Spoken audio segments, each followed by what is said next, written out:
Hello guys, কি অবস্থা সবার? আশা করি সবাই ভালো আছেন। আল্লাহর অশেষ নিয়ামতে আলহামদুলিল্লাহ আমিও অনেক ভালো আছি। তো আজকে কিছু টপিক নিয়ে আলোচনা করব, গুরুত্বপূর্ণ কিছু টপিক যেগুলা আপনাদের অনেক কাজে লাগবে। তো এই টপিকসগুলো মূলত আমি আমার ভিডিওর কমেন্ট সেকশন থেকেই সিলেক্ট করছি। চলুন দেরি না করে শুরু করা যাক। আর বিষয়গুলো আপনারা শুনতে চাইলে অবশ্যই ভিডিওটা শেষ পর্যন্ত দেখতে হবে।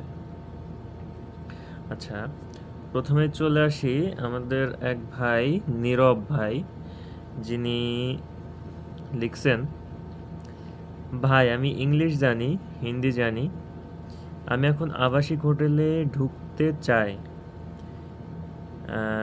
স্যালারি কেমন হতে পারে?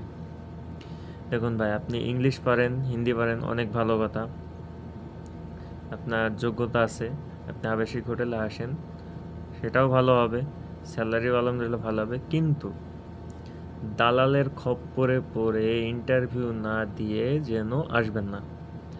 আপনি আবাসিক হোটেলে আসুন বা যে কোনো কাজে আসুন সৌদিতে, আপনি কোনো এজেন্সিতে যাবেন, দালালের হাত দিয়ে গেলেও আপনাকে এজেন্সিতে নিয়ে যাবে।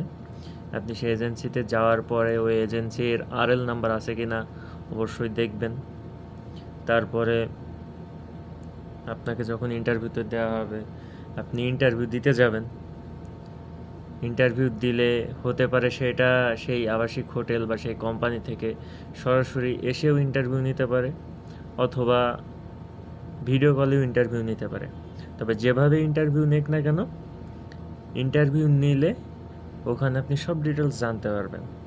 আপনার স্যালারি কত, সব কিছু ওখানেই কিন্তু ইন্টারভিউতে ঠিক হয়ে যায়। ঠিক আছে? তো ইন্টারভিউ দিয়ে আসলে হবে কি, আপনার স্যালারিটা ভালো হবে। ঠিক আছে? আপনার 2 নম্বরে হওয়ার চান্স খুব কম থাকবে। আর আরেকটা কথা, আপনি যেই হোটেলে আসছেন, আপনি আসতে চান আর কি যেই হোটেলে, বা যেই হোটেলের নাম বলে আপনার দালাল বা এজেন্সি আপনাকে বলতেছে, অবশ্যই ভিসাতে সেই হোটেলের নাম বা সেই কোম্পানির নাম উল্লেখ আছে কিনা সেটা দেখবেন। যদি কোম্পানির ভিসাতে অন্য কোম্পানির নাম থাকে, সেই ক্ষেত্রে কিন্তু আপনি অনেক বড় প্রতারণার মানে ফাঁদে পা দিতে যাচ্ছেন। আশা করি ভাই বুঝতে পারছেন। আচ্ছা, আমার আরেক ভাই লেখছে, চলুন আরেক ভাইয়ের কাছে চলে যায়। আরেক ভাই লেখছে, ভাইয়া আপনার ভয়েস এবং ভিডিওর কোয়ালিটি ভালো করুন। এটা লেখছে হচ্ছে মহিদুল্লাহ ভাই। আচ্ছা ভাই, রিভিউ করার জন্য অসংখ্য ধন্যবাদ, মানে রিভিউ দেওয়ার জন্য। আমি চেষ্টা